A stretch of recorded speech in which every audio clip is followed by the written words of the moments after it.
Assalamualaikum warahmatullahi wabarakatuh. Kembali bertemu di mata kuliah Profesi Kependidikan. Sebelumnya saya sudah menyampaikan bahwa profesi kependidikan tidak lepas yang dinamakan dengan profesi keguruan. Karena pelaksana dari proses pendidikan yaitu adalah guru. Oleh karena itu kita perlu tahu tentang apa dan bagaimana profesi keguruan itu, khususnya terkait dengan guru.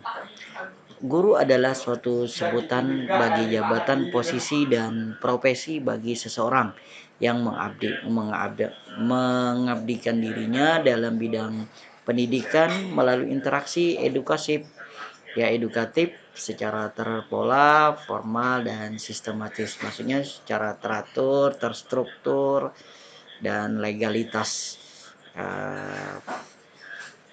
jelas ya, karena prosesnya melalui melalui perizinan, melalui perencanaan, dan didukung penuh oleh pemerintah. Jadi guru adalah suatu proses jabatan atau posisi bagi profesi seseorang yang mengabdikan dirinya dalam bidang pendidikan.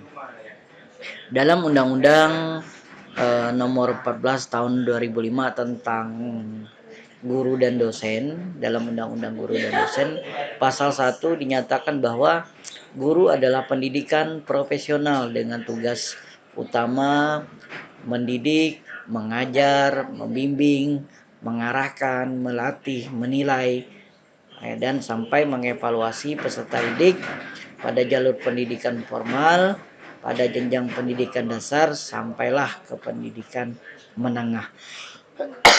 Baik menengah pertama maupun menengah atas.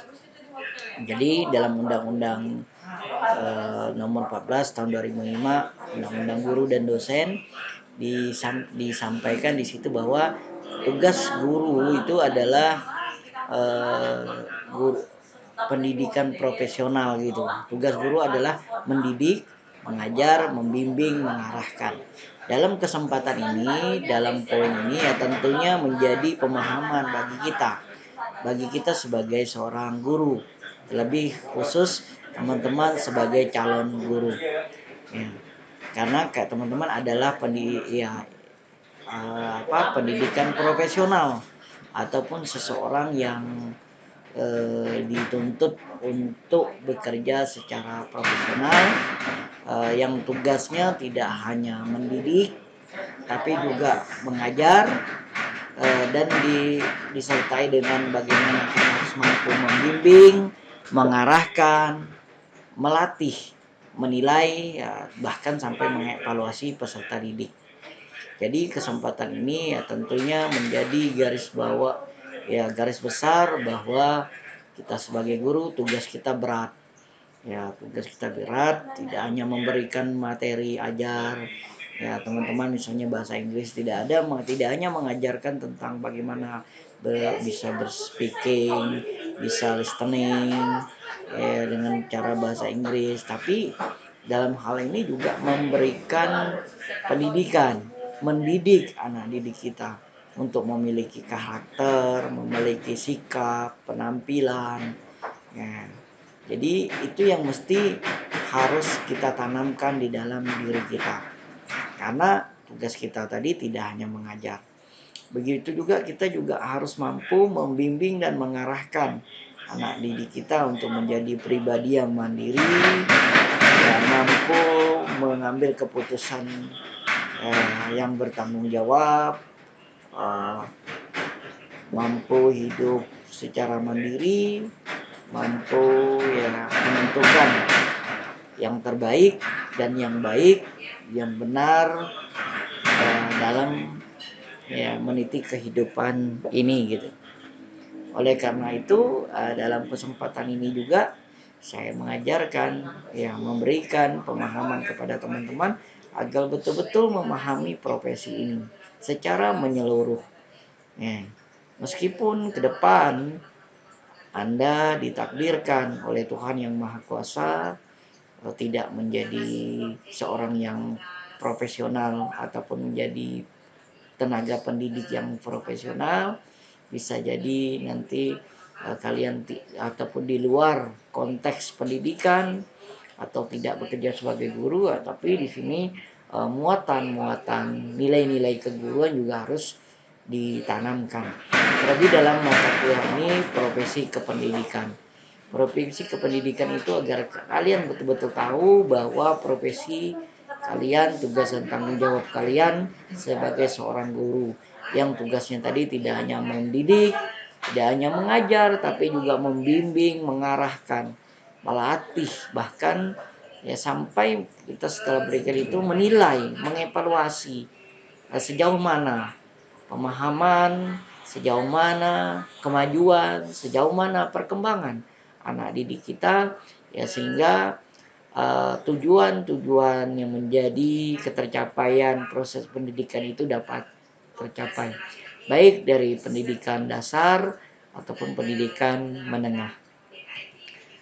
Ya, ada berapa ahli menjelaskan tentang profesi guru ini. Salah satunya Maga Giansar pada tahun 1996. Beliau mendefinisikan bahwa profesi guru itu adalah orang-orang yang memiliki latar belakang pendidikan keguruan yang memadai. Jadi maksudnya orang guru itu adalah orang yang berlatar belakang pendidikan S1 guru, S1 pendidikan, guru yang memadai, ya keahlian guru dalam memiliki keguruan yang memadai, keahlian dalam melaksanakan tugas-tugas kependidikan diperoleh ya setelah menempuh pendidikan keguruan tersebut.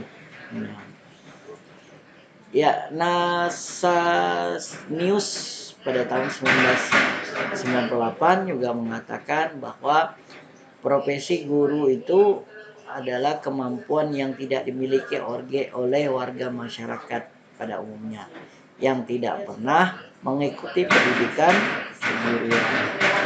Dan menjadi pertanyaan, bagaimanakah, maaf ini cuaca lagi kurang mendukung. Jadi pertanyaan, bagaimana seorang guru yang tidak berlatar belakang pendidikan?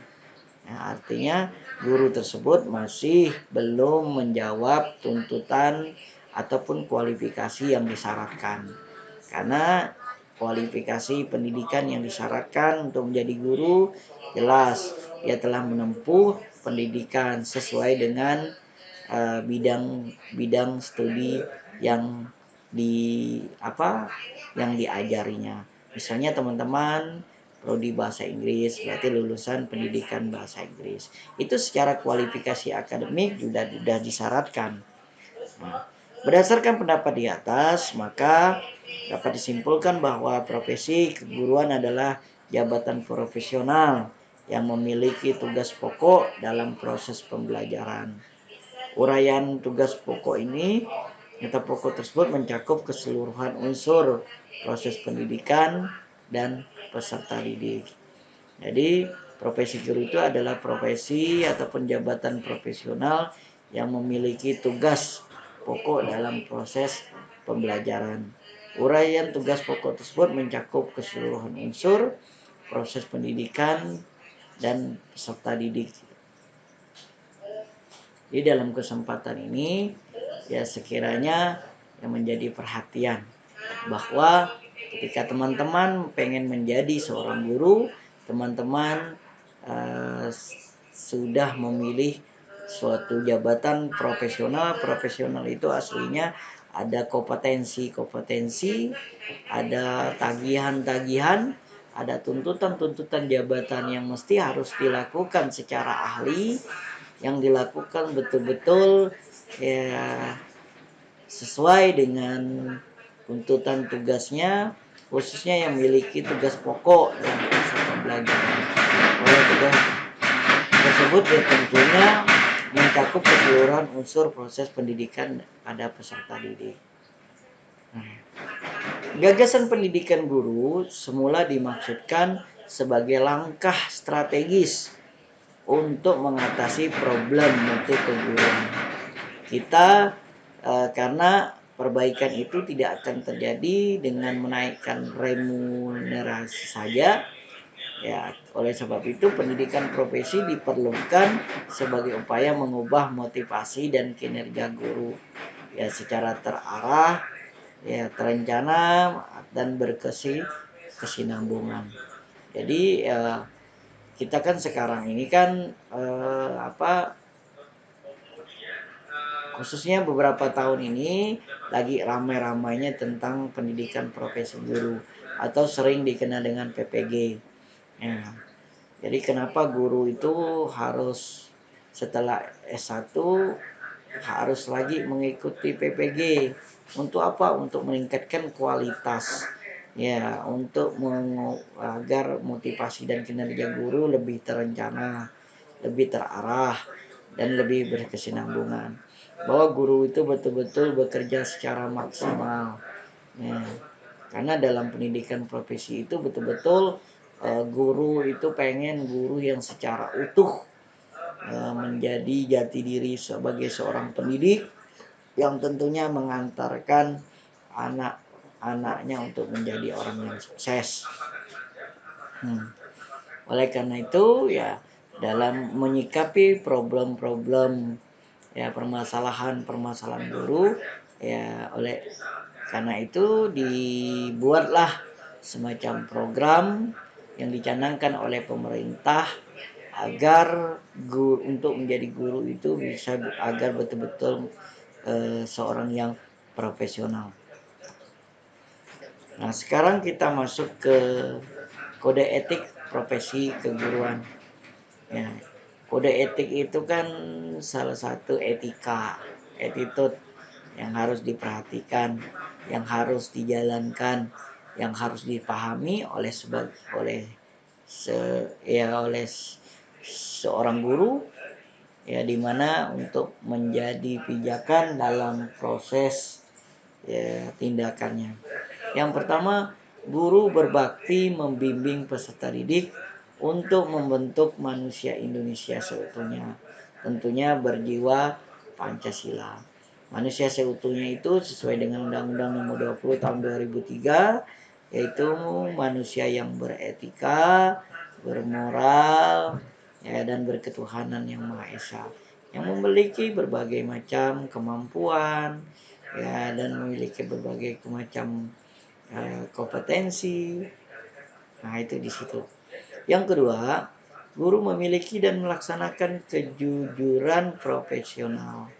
Ya, jadi guru itu harus melaksanakan kejujuran yang profesional, tidak membedakan keluarga, tidak membedakan suku, tidak membedakan agama, tidak membedakan golongan ya, dalam melaksanakan tugas dan fungsinya.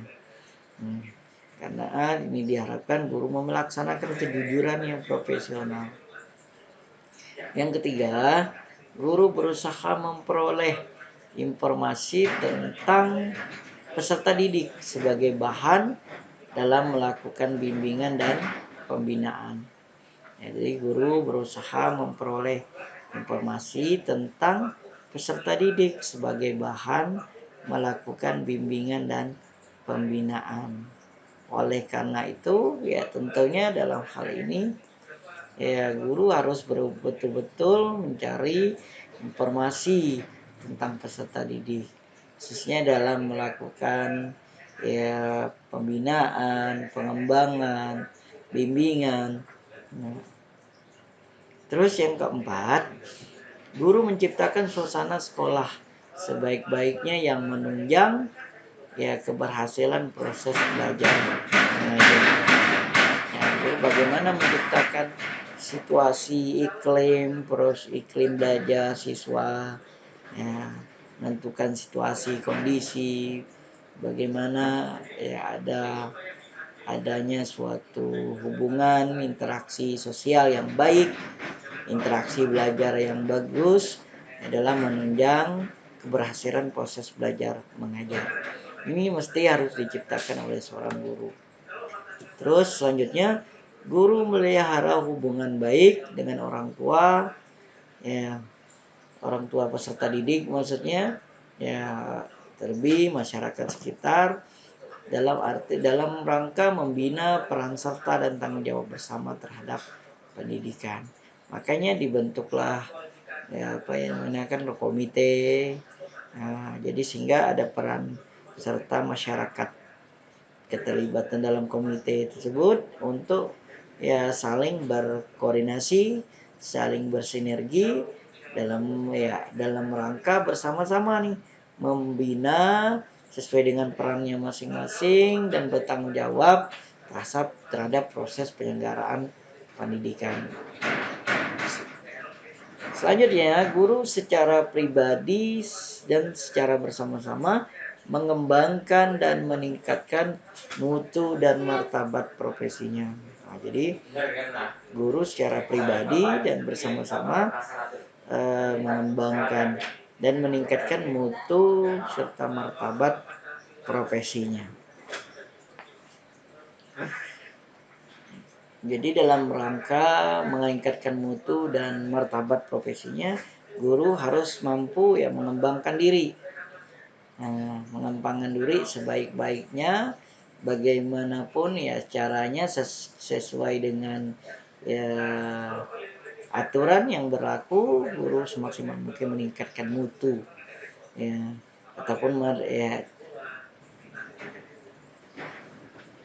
ataupun martabat dari profesinya. Guru melihara hubungan profesi semangat dengan semangat kekeluargaan dan kesetiakawanan sosial. Jadi sesama profesi guru harus semangat membangun kekeluargaan dan kesetiakawanan sosial, apalagi dengan tugas fungsi yang sama. Guru juga secara bersama-sama memelihara dan meningkatkan mutu organisasi profesi, yaitu sering dikenal dengan PGRI, sebagai sarana perjuangan dan pengabdian. Guru melaksanakan segala kebijakan pemerintah dalam bidang pendidikan dalam pembangunan pendidikan. Jadi guru melaksanakan segala kebijakan pemerintah dalam melaksanakan bidang pendidikan dan pembangunan. Dalam konteks ini misalnya implementasi kurikulum tentunya menjadi tuntutan bagi teman-teman guru yang dimana harus menyesuaikan perkembangan kurikulum meskipun dengan aturan kurikulum yang selalu cenderung berubah-ubah, menyesuaikan dengan pergantian pimpinan di tingkat kementerian. Oleh karena itu mau tidak mau guru harus menyesuaikan diri. Kemarin misalnya kita dalam kurikulum KTSP belum selesai, masuk di kurikulum K13. Sekarang dengan terbaru itu ada kurikulum yang namanya kurikulum Merdeka Belajar. Nah, ini juga menjadi perhatian bagi kita semua. Dalam menjalankan tugas dan fungsi dari kode etik tadi tentunya menjadi bermanfaatkan. Bagaimana fungsi kode etik profesi itu tentunya pertama memberikan pedoman bagi setiap anggota profesi tentang prinsip profesionalitas yang digariskan. Yang kedua, sebagai sarana kontrol sosial bagi masyarakat atas profesi yang bersangkutan. Sebagai sarana untuk mengatur mengelola suatu hubungan sosial, komunikasi sosial bagi masyarakat atas profesi yang bersangkutan. Terus mencegah campur tangan pihak di luar organisasi profesi tentang hubungan etika dalam keanggotaan profesi. Terus tujuan pengembangan profesi keguruan. Tujuan pengembangan profesi keguruan adalah untuk meningkatkan mutu guru agar guru lebih profesional dalam melaksanakan tugas pada bidang pengembangan profesi. Meliputi kegiatan diantaranya kegiatan karya tulis ilmiah, membuat alat peraga, alat pembelajaran, alat bimbingan, menciptakan karya nyata karya seni yang dapat dimanfaatkan oleh para siswa, menemukan teknologi tepat guna di bidang pendidikan dengan melakukan riset, dengan melakukan ya temuan-temuan yang bermanfaat di bidang pendidikan, mengikuti kegiatan pengembangan kurikulum. Ya, mengikuti kegiatan pengembangan kurikulum, ya kurikulum apa yang diimplementasikan. Ya tentunya sesuai dengan perkembangan yang ada. Upaya pembinaan dan pengembangan karir guru ya harus sejalan dengan jabatan profesional guru. Nah, jadi karir guru itu harus sejalan dengan profesional guru. Nah, pola pembinaan dan pengembangan profesi guru seperti yang diharapkan menjadi acuan bagi lembaga dalam melaksanakan tugasnya. Pengembangan profesi guru, profesi dan karir guru tersebut diarahkan untuk dapat meningkatkan kompetensi dan kinerja guru dalam melaksanakan pelaksanaan proses pendidikan dan pembelajaran di kelas maupun di luar kelas. Sekian dari pertemuan ini tentang profesi keguruan dalam mata kuliah profesi kependidikan. Semoga bermanfaat bagi Anda. Selamat menyaksikan video ini. Mudah-mudahan dapat dipahami secara jelas dan dapat diulang secara maksimal sebagai pengetahuan Anda. Sekian, saya akhiri wabillahi taufiq wal hidayah. Wassalamualaikum warahmatullahi wabarakatuh.